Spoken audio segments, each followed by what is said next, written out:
사무엘하 2장 1절로 11절 말씀 한 절씩 교독하고 마지막 절은 함께 읽겠습니다. 제가 먼저 읽습니다. 그 후에 다윗이 여호와께 여쭈어 아뢰되 내가 유다 한 성읍으로 올라가리이까? 여호와께서 이르시되 올라가라. 다윗이 아뢰되 어디로 가리이까? 이르시되 헤브론으로 갈지니라. 다윗이 그의 두 아내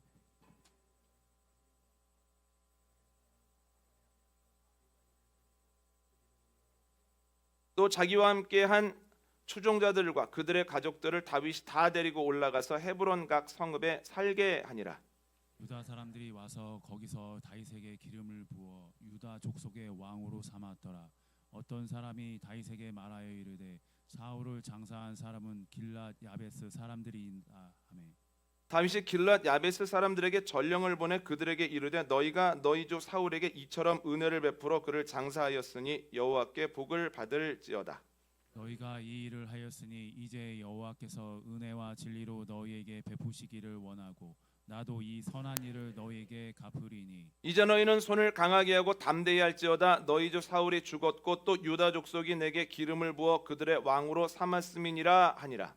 사울의 군사령관 넬의 아들 아브넬이 이미 사울의 아들 이스보셋을 데리고 마하나임으로 건너가 길랏과 술과 이스라엘과 에브라임과 베냐민과 온 이스라엘의 왕으로 삼았더라. 사울의 아들 이스보셋이 이스라엘 왕이 될 때 나이가 40세이며 2해 동안 왕에 있으니라.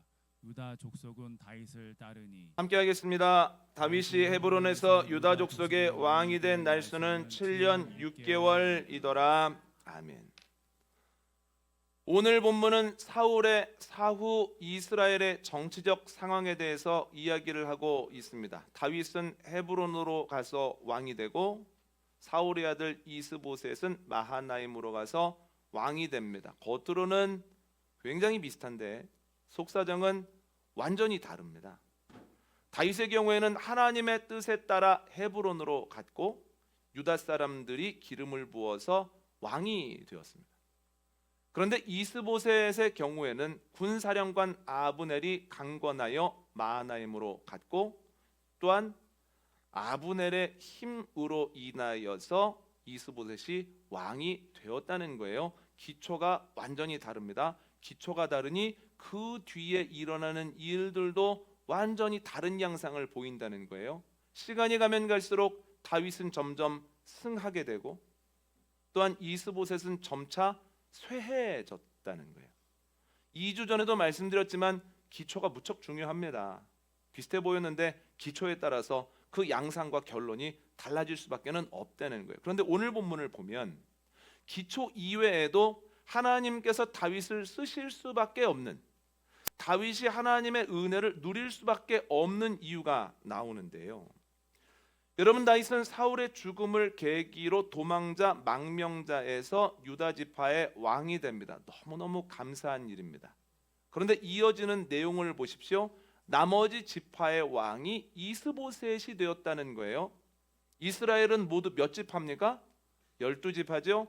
그러면 이스보셋은 11개 지파의 왕이 된 겁니다. 물론 다윗이 왕으로 있는 유다 지파는 12개 지파 중에서 가장 숫자도 많고 강력하다라고 하는 것이 있습니다만, 그래도 역사적으로 보면 아무리 강력해도 전체 지파 중에서 유다 지파가 차지하는 인원수나 영향력은 15% 내외입니다.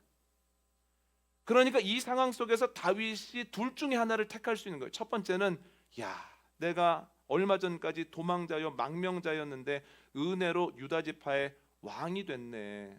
내가 그럼 뭘 못하겠어.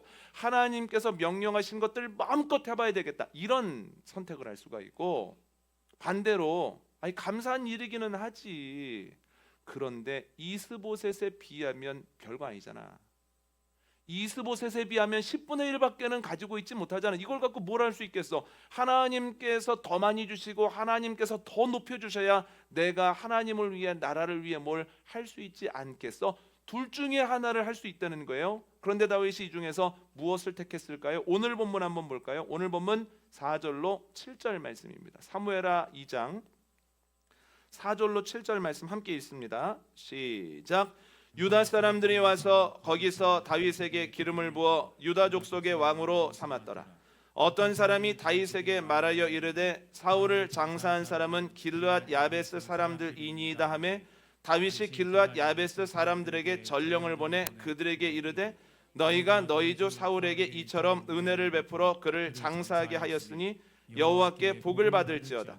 너희가 이 일을 하였으니 이제 여호와께서 은혜와 진리로 너희에게 베푸시기를 원하고 나도 이 선한 일을 너희에게 갚으리니 이제 너희는 손을 강하게 하고 담대히 할지어다. 너희 주 사울이 죽었고 또 유다 족속이 내게 기름을 부어 그들의 왕으로 삼았음이니라 하니라. 아멘. 다윗은 위험을 무릅쓰고 사울의 시신을 수습하고 장례를 치러진 길르앗 야베스 사람들에게 사신을 보내서 하나님의 이름으로 축복을 하고 자신도 그들을 앞으로 선대하겠노라고 약속을 합니다. 그런데 이 내용을 바로 이해하기 위해서는 알아야 되는 사실이 있는데 길르앗 야베스는 다윗이 다스리는 유다 지파 안에 속해 있지 않습니다. 그러면 길르앗 야베스가 했던 일에 대해서 누가 치하를 해야 됩니까? 이스보셋이 해야 된다는 거예요. 이스보셋이 여호와의 이름으로 축복을 하고 또한 나도 너희를 선대하겠노라 내가 갚아주겠노라 이야기를 해야 되는데 이스보셋이 안 하는 겁니다. 누군가는 해야 되는데 그런데 이 상황 속에서 다윗이 이건 누군가 해야 되는데 하면 좋겠는데 나는 못해.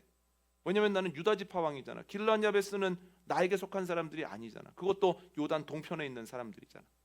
지금은 못하고 나중에 이스라엘 12지파에게 왕으로 인정받았을 때 그때 해야 되겠다. 안 되는 이유를 찾고 나중으로 미루지 않았다는 거예요. 해야 되기 때문에 이 일을 지금 결단하면서 했다는 거죠.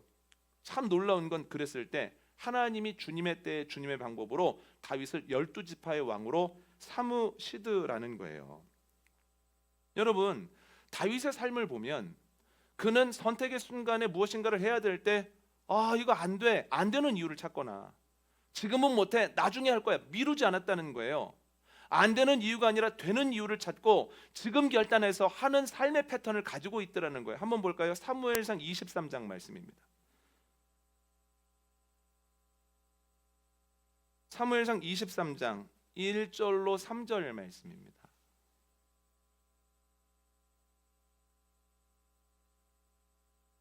함께 읽습니다. 시작. 사람들이 다윗에게 전하여 이르되 보소서 블레셋 사람이 그일라를 쳐서 그 타작마당을 탈취하더이다 하니 이에 다윗이 여호와께 묻자와 이르되 내가 가서 이 블레셋 사람들을 치리이까 여호와께서 다윗에게 이르시되 가서 블레셋 사람들을 치고 그일라를 구원하라 하시니 다윗의 사람들이 그에게 이르되 보소서 우리가 유다에 있기도 두렵거든 하물며 그일라에 가서 블레셋 사람들의 군대를 치는 일이리까 한지라. 아멘. 다윗이 블레셋으로부터 고통을 받고 있는 그일라 사람들에 대한 이야기를 듣습니다. 하나님께 물어보니 하나님께서 그들을 도우라는 거예요. 그런데 그 순간에 다윗은 내가 도망자 신분인데 어떻게 도와? 돕지 못하는 이유, 하지 못하는 이유를 찾거나 지금은 못하고 나중에 해야지, 상황이 될 때 해야지 라고 미루지 않았다는 거예요. 할 수 있어, 지금 하자, 이렇게 했다는 거예요. 그런데 부하들이 그 얘기를 듣고 펄쩍 뜁니다. 부하들이 뭐라고 합니까? 안 된다는 거예요. 안 되는 이유를 찾아요. 아니 우리가 지금 누구 도울 형편입니까? 그러면서 미루자는 거예요. 돕지 말자는 얘기가 아니라 나중에 상황 되면 돕자고요. 이 어려운 위기나 좀 극복하고 나면 돕시다. 무기가 좀 지급되고 나면 돕시다. 우리가 해볼만 할 때 하면 좋겠습니다. 안 되는 이유를 찾고 또한 그러면서 슬쩍 미루죠. 그런데 여러분 그 숫자가 어떻게 되냐면 다윗은 한 명이고 반대하는 사람은 다수입니다. 이걸 통해서 알 수 있는 건 선택의 순간에 안 되는 이유를 찾고 미루는 사람들이 대다수라는 거예요. 그러나 그 순간에 모든 사람이 안 되는 이유를 찾고 미루는 것 같아도 다윗과 같이 아니다, 할 수 있다, 지금 하자, 지금 결단하자 라고 이야기하는 사람들이 있다는 거예요. 여러분 다윗의 삶을 보면 얼마든지 안 되는 이유가 있었고 미뤄야 되는 이유가 있었다는 거예요. 한번 예를 들어 볼까요? 사울은 3,000명 끌고 다니는데 내 옆에는 400명 있네. 10분의 1 정도밖에는 안 되네. 이거 가지고 뭐를 해? 3,000명까지는 없어도 한 1,500명 절반 정도는 돼야 해볼 만하지 하면서 안 돼, 못해, 나중에 하나님이 1,500명 주셨을 때부터 이렇게 얘기할 수 있었을 거라는 거예요. 그뿐입니까? 아니 사울은 훈련된 군사들이 보호하고 다니는데 나에게는 원통한 자, 억눌린 자, 빚진 자, 소위 오합지졸들만 가득하네. 이 사람들 가지고 못해. 이 사람들 최소 7년에서 10년은 훈련시킨 다음에 뭐가 제대로 잡히면 그들을 통해서 하는 거지. 지금 이 사람들이랑 뭐 못해. 아니 혼자 도망 다닐 때에는 그래도 숨기도 용이하고 먹고 마시는 것 구하는 것도 그렇게 어렵지 않았는데 400명이 오고 그들의 가족까지 오니 숨기도 어렵고 먹거리 구하는 것도 너무 어렵네. 이거 안 되겠다. 흩어져야 되겠다 라고 이야기할 수도 있었을 거라는 거예요. 다윗이 그렇게 하지 않습니다. 어떻게 합니까? 하나님께서 허락하신 400명에게는 이유가 있다. 내가 그들의 가족까지 책임져야 되는 의무를 주님께 받았다라고 하는 것을 생각하고 열심히 일한다는 거예요. 안전을 위해서 국경을 넘어가기도 하고 먹거리를 위해서 용병으로 일을 하기도 하고 용병으로서 일이 안 들어오면 그냥 기도하면서 가만히 있는 것이 아니라 부잣집에 가면서 좀 도와드릴 거 없습니까? 양칠 때 도와드릴 거 없어요? 우리가 싸게 해드리겠습니다. 그래서 만난 사람이 누구예요? 마온 땅에 있는 나발이라는 사람이잖아요. 자기에게 주어진 사람들을 책임지기 위해서 어떻게든 하는 과정 가운데서 힘썼다는 거예요. 안 되는 이유를 찾지 않고 미룰 수밖에 없는 이유를 찾지 않았습니다. 그랬을 때 어떻게 되느냐? 그 과정을 통해서 그 오합지졸 공동체가 용사들이 되어가더라는 거예요. 그 용사들이 새롭게 세워지는 이스라엘의 기틀이 되어지더라는 거예요. 여러분 사람들이 전부 다 안 되는 이유를 찾고 미루자고 얘기했을 때 다윗마저도 흔들렸다면, 그래서 다윗도 그래 이건 안 되겠다, 지금 못하겠다라고 했으면 다윗은 이러한 일들 하나도 못했을 겁니다. 그리고 다윗이 거기에 넘어갔다면 그와 함께하는 사람들 10년 지났어도 여전히 억눌린 사람들, 원통한 사람들, 그리고 억울한 사람들, 눈물 흘리는 사람들이 되었을 거라는 거예요. 그런데 되는 이유를 찾고 결단해서 하니까 다윗도 바뀌고 사람들도 변화되더라는 거예요.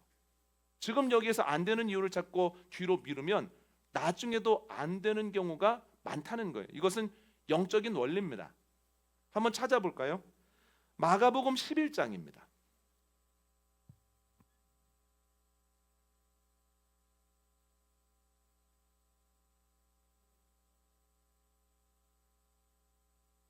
마가복음 11장 12절로 14절입니다.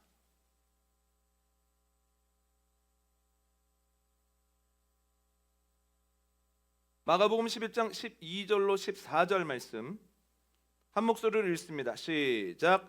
이튿날 그들이 베다니에서 나왔을 때 예수께서 시장하신지라 멀리서 잎사귀 있는 한 무화과 나무를 보시고 혹 그 나무에 무엇이 있을까 하여 가셨더니 가서 보신즉 잎사귀 외에 아무것도 없더라. 이는 무화과의 때가 아님이라. 예수께서 나무에게 말씀하여 이르시되 이제부터 영원토록 사람이 내게서 열매를 따지 못하리라 하시니 제자들이 이를 듣더라. 아멘. 예수님께서 십자가를 지시기 위해 예루살렘으로 입성하십니다. 그날은 성전을 가벼이 둘러보시고 그리고 성 밖으로 나가서 베다니에서 주무시거든요. 그리고 그 다음날 아침 일찍 다시 성 안으로 들어오시는데 배가 고프신 거예요. 그런데 저 멀리 무화과 나무가 보이는데 무화과 나무 잎사귀가 무성합니다. 먹을 것이 좀 있겠지 하고 가봤더니 아무것도 없습니다. 예수님께서 너 무화과 나무야, 앞으로 네가 사람들 손에 무화과를 주지 못할 것이다 라고 말씀하셨다는 거예요. 이 말씀을 이해하기가 정말 쉽지 않습니다. 아니 사랑의 예수님이 배가 고픈데 무화과 없다고 해서 이렇게까지 심한 말씀을 하시나? 어떻게 이러실 수가 있지? 인간의 몸을 입으셨기 때문에 예수님도 배가 고프셨을 때 신경이 막 날카로우셨나? 그걸 감안하더라도 무화과 때가 아닌데 이러실 수가 있는 건가? 이거 말도 안 되는 얘기 아닌가? 이런 생각하거든요. 여러분 무화과 나무에게 감정이 있다면 억울함을 무척 느끼지 않겠습니까? 입이 있다면 억울합니다 소리치지 않겠습니까? 그런데 여기에는 이유가 있다는 거예요. 학자들에 의하면 유대에서 무화과 나무는 4월을 시작으로 해서 5번 열매를 맺습니다. 그런데 4월에 맺는 첫 번째 열매를 뭐라고 부르냐면 파게라고 부릅니다. 그런데 파게라고 불리우는 이 무화과 나무 열매는 크기도 작고 맛도 형편이 없습니다. 그런데 두 번째, 세 번째, 네 번째, 다섯 번째부터는 크기도 좋고 맛도 좋은 그 무화과 열매가 열리는데 그 두 번째부터 다섯 번째 열매까지는 테헤나라고 부릅니다. 그래서 두 번째부터 다섯 번째 수확할 때까지를 무엇이라고 부르냐면 무화과의 때라고 부릅니다. 이걸 어떻게 이해할 수 있냐면 지금 예수님께서 입성하시는 그 시기는 대나를 거두는 때가 아니라 그 앞에 파괴를 거두는 때라는 거예요. 그래서 무화과 나무 때가 아니라는 거예요. 그런데 놀라운 게 있습니다. 파괴라고 하는 그 열매가, 무화과 열매가 열리지 않거나 열매가 열렸는데 크기가 작고 볼품이 없다고 해서 그것을 수확해내지 않으면 두 번째, 세 번째, 네 번째, 다섯 번째 열매는 열리지 않는다는 거예요. 그러니까 예수님께서 파괴라는 열매를 보러 가셨는데 그 열매가 없었을 때 예수님께서 영적 원리를 말씀하시는 거예요. 아하, 올해 네가 맺지 못하겠구나. 작고 볼품없는 파괴를 네가 맺지 못했으니 두 번째, 세 번째, 네 번째, 다섯 번째 태어나도 맺지 못하겠구나, 이렇게 말씀하십니다. 여러분, 작고 볼품없는 파괴와 같은 것을 맺어내지 못하면, 그것을 아주 작게 생각하고 수확하지 못하면 우리가 맺어야 할 때 좋은 것들을 맺지 못한다라고 하는 것이 영적 원리라는 거예요. 그래서 이때 못하면 이때도 못합니다. 예수님께서 말씀하신 달란트 비유에서도 이 사실을 저희가 알 수 있는데, 달란트 비유의 내용은 간단합니다. 주인이 타국에 가면서 종들에게 각각의 달란트를 줍니다. 재능에 따라. 한 사람은 금 5달란트, 한 사람은 금 2달란트, 한 사람은 금 1달란트를 줍니다. 오랜 후에 와서 결산을 하는데 5달란트 받았던 사람이 거기에 5달란트를 더하여 가지고 와서 주인에게 이야기하면, 제가 열심히 일해서 남겼습니다. 그랬더니 주인이 칭찬합니다.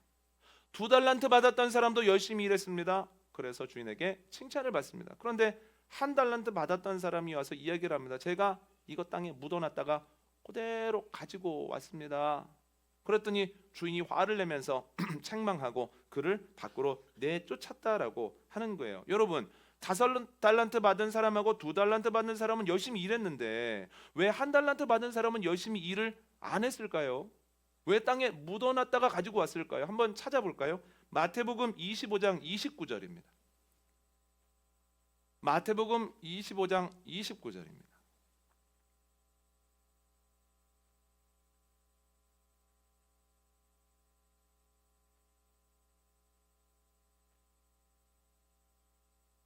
함께 읽습니다. 시작. 무릇 있는 자는 받아 풍족하게 되고 없는 자는 그 있는 것까지 빼앗기리라. 아멘. 여러분, 이 말씀에서 있는 자가 누굽니까? 5달란트 받았던 사람, 2달란트 받았던 사람. 그럼 없는 자가 누굽니까? 1달란트 받았던 사람. 그런데 여러분, 1달란트 받았던 사람이 정말 없는 자인가? 여러분, 달란트라고 하는 것은 고대 근동에서 무게를 재는 단위예요.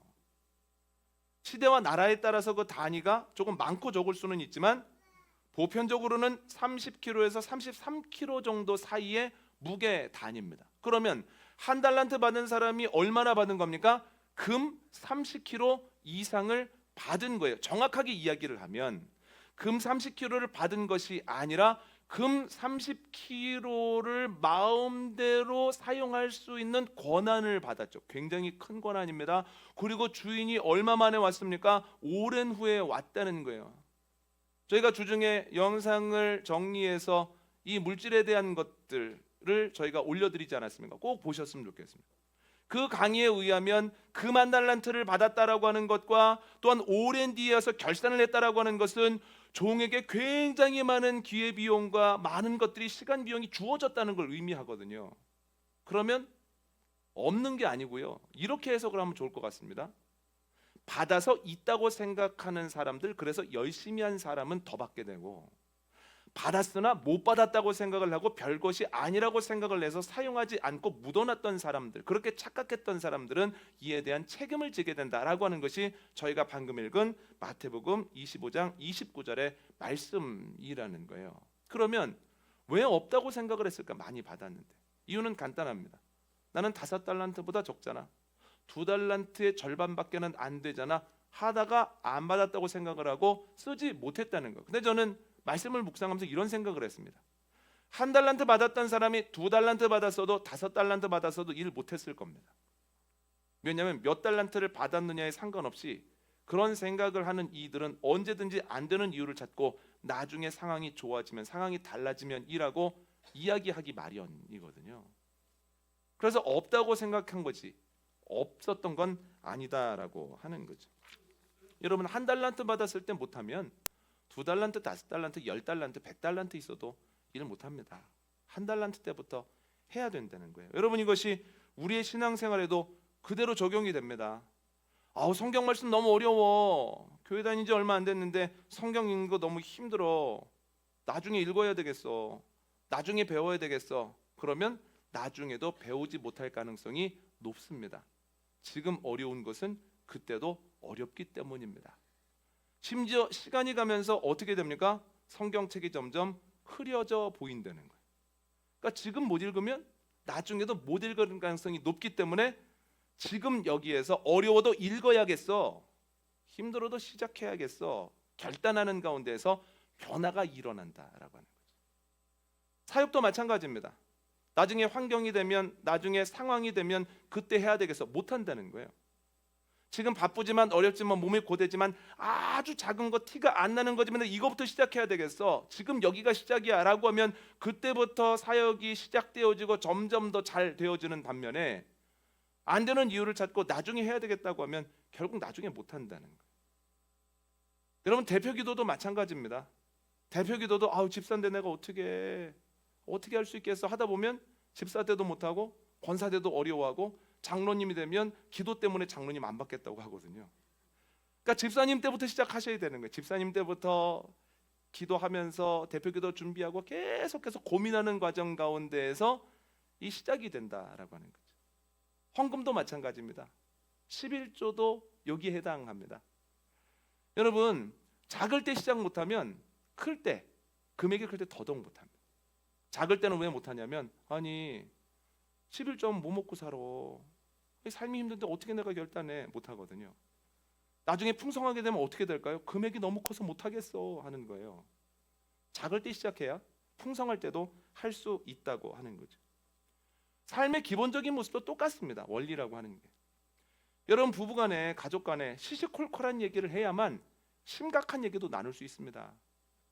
시시콜콜한 얘기를 하지 않는데 어떻게 나중에 심각한 얘기를 대화로 풀 수가 있겠습니까? 여러분 시시콜콜한 얘기를 하면서 저 사람은 저런 생각을 하고 있구나, 이럴 땐 이렇게 표현하는구나, 이게 강점이고 이런 것이 나에게 도움이 되고 내가 못 보는 걸 보는구나, 시시콜콜한 얘기를 하면서 웃는 가운데 그게 돼야만 자녀 문제, 자녀의 진로 문제, 경제적인 결정의 문제 이런 거를 할 때도 이게 가능하다는 거예요. 그런데 시시콜콜한 문제, 평소에 대화가 없다가 어려운 문제, 날카로운 과정 속에서 대화를 시작하기 때문에 대화가 잘 안 되죠. 그래서 부부 대화 훈련에 가면 이런 얘기 종종 듣습니다. 목사님 저는 대화 안 합니다. 대화는 대놓고 화내는 거기 때문에 안 합니다. 왜냐하면 스트레스 받은 상황에서 안 해본 대화를 하려니 어떻게 대화가 됩니까? 그러니까 시시콜콜한 대화를 해야 문제가 있을 때도 대화로 풀어갈 수 있다는 거예요. 또 있습니다. 어렵고 힘들 때 그때도 감사를 찾아야 감사를 찾을 수 있어야만 나중에 잘 되었을 때에도 감사할 수 있습니다. 지금 감사할 게 없어. 나중에 내가 원하는 것 하나님께서 해주시면 감사할 거야. 천만의 말씀. 지금 감사가 아니라 부족한 것을 찾는 이들은 잘 되었을 때에도 이 욕심이 점점 커지는 가운데에서 그때도 아쉬운 것, 그때도 화나는 것을 찾기 마련이라는 거예요. 여러분 이것이 공동체에도 그대로 적용이 됩니다. 교회 경우를 보면 교인이 적어서 또한 재정이 부족해서 지금 못하면 나중에 교인들이 늘어나고 재정이 풍족해도 못한다는 거예요. 왜냐하면 그때그때마다 못하는 이유가 생기거든요. 그때그때마다 못하는 이유가 기가 막히게 우리를 가로막거든요. 작년 초에 기도를 하는데 자꾸 마음이 무거운 거예요. 자꾸 마음이 무겁습니다. 이게 왜 그럴까? 내가 해야 되는 일을 안 하고 있구나. 근데 왜 해야 되는 일을 안 하고 있을까? 뭘 안 하고 있을까? 선교를 잘 안 하고 있는 거예요.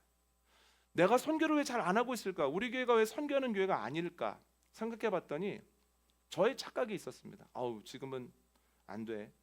교인도 어느 정도 있고 또 우리가 예배드릴 공간도 마련이 돼야 되고 재정이 어느 정도 돼야 그때 우리가 본격적으로 선교할 거야. 이런 생각을 했거든요. 그런데 그러다 보니 선교를 시작을 못한 거예요. 참 죄송한 말씀입니다. 이렇게 좋은 교인들이 함께하고 있고 이렇게 걱정 없이 예배드릴 수 있는 공간이 있고 또한 교회의 빚도 다 갚고 또 풍성하게 하나님이 허락해 주셨음에도 불구하고 나중에 상황이 되면 하다가 교인들과 한 번도 선교를 나가지 못한 거예요. 아 이거 내 문제구나. 내가 잘못 생각했구나, 착각했구나. 만약에 이렇게 지내다가 한 20여 년 뒤에 내가 은퇴를 하면 어떤 일이 일어나게 될까 생각해 봤더니 하나님 앞에서 억울할 것 같은 거예요. 제가 이제 요즘 자녀들과 무슨 대화를 하다가 그렇게 하면 안 돼 하고 얘기를 하다 보니까 제가 제일 힘들어하는 감정이 뭔지를 딱 알게 됐거든요. 억울함의 감정입니다. 억울함의 감정. 그런데 하나님 앞에 가서 너 열심히 하다 왔냐? 나름대로 열심히 했습니다. 나름대로 힘썼습니다. 그런데 주님께서 그런데 너 선교는 하나도 안 하더라. 내가 너에게 지상 명령으로 줬는데 너는 그쪽으로 전혀 신경을 안 쓰더라 하면 억울한 것 같은 거예요. 안 되겠다. 해야 되겠다. 그런데 저보다도 억울한 분들이 있더라고요. 교인분들이 제일 억울하실 것 같은 거예요. 저희 교인분들 너무 마음밭이 좋습니다. 그래서 목회자가 이겁니다 라고 하면 그걸 믿어주시고 따라가시죠. 이거 해야 됩니다 그럼 하시거든요. 이거에 힘써 주십시오 하면 마음을 모아주시거든요. 그럼 교인들은 제가 하자는 대로 하고 제가 맞다고 하는 대로 그 길로 걸어갔는데, 교인들이 그렇게 열심히 하고 하나님 앞에 섰는데 하나님께서 너 해야 될 것 안 했더라 그러면 교회에서 하라는 대로 다 했는데요, 목사님이 좋다고 하는 것을 내가 힘쓰다 왔는데요 라고 하면 저도 억울하지만 교인들이 너무 억울하겠다는 생각이 드는 겁니다. 그래서 작년에 그 마음을 이렇게 느끼고 난 다음에 선교지를 여기저기 부지런히 다니고 라오스에 가서 마음의 띵을 경험하고 제가 올해 초부터 내년에는 교인들과 함께 가겠습니다 말씀을 드렸습니다.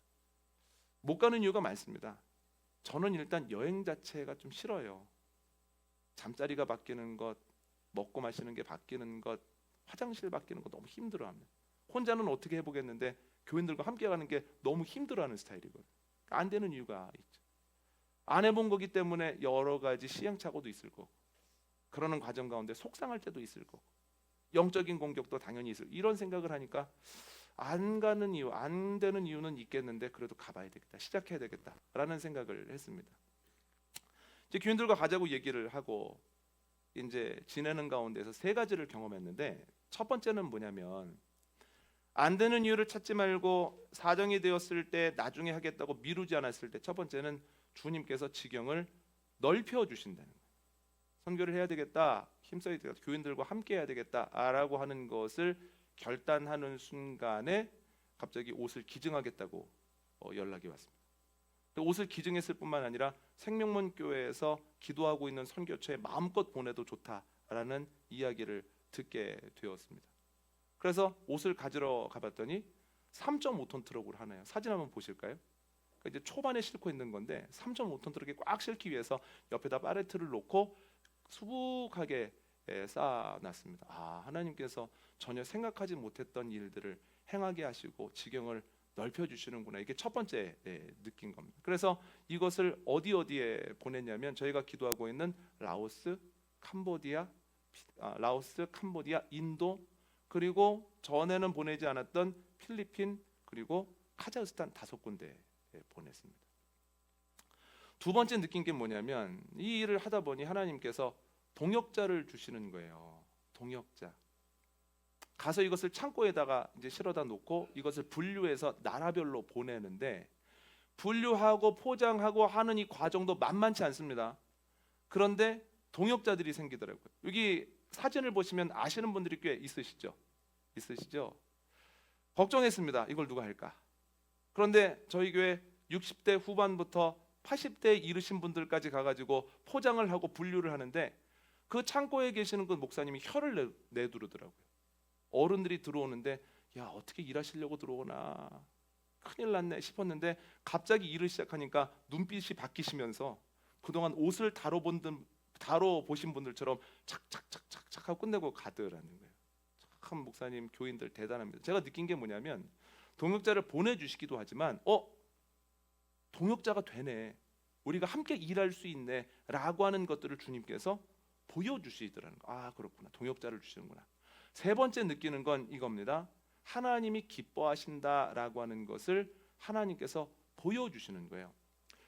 보내야 되는데 걱정이 있습니다. 우체국 택배로 보내면 금액도 만만치 않지만 동일한 품목을 2박스 이상만 보내도 대부분의 나라는 이것을 밀수라고 생각을 해서 이걸 세관에 잡아놓고 적지 않은 페널티를 매겨요. 이걸 어떻게 할까 하면서 이제 여러 가지 방법을 찾는데 합법적인 루트 안에서 캄보디아도 찾았고 필리핀도 찾았고 카자흐스탄도 찾았고 다 찾았는데 인도가 안 찾아지는 거예요. 그러니까 인도는 컨테이너를 찾아도 없습니다. 그래서 무슨 회사를 차려가지고 그걸 통해서 보내볼까 했는데도 그것도 어려워요. 그래서 인도에 있는 유영자 선교사, 로빈슨 교사하고 통화를 하는데 그쪽에서도 알아보고 저희도 알아보는데 결국 결론이 뭐냐면 방법이 없다. 방법은 선교팀이 가방에 가득 넣어가지고 가고 또한 옷을 3벌 4벌 겹겹이 입고 가서 그걸 벗어 주고 오는 게 제일 좋은 방법이다. 그런데 선교팀은 어디서 구합니까? 그런데 제가 얘기를 했습니다. 너무 이걸 흘려보내고 싶다. 그 기증해 주신 분도 그렇고 이걸 하다 보니까 이게 얼마나 선교에 귀하게 사용되어질지 꼭 보내고 싶은데 거기서도 기도해보고 나도 기도해보겠다. 근데 기도는 하지만 막막하죠. 그런데 그 다음날 연락이 왔어요. 갑자기 어디서 연락이 와서 저희가 25명의 선교팀이 들어가는데 뭐 가지고 갈 거 없냐고 연락이 왔다는 거예요. 그래서 25명이 가지고 갈 만한 걸 10박스에 만들고 그분이 입고 가서 다 벗어 주고 오시면 된다고 얘기를 했거든요. 근데 그 이야기를 하고 유영자 선교사가 이런 얘기를 하더라고요. 저랑 동기니까요.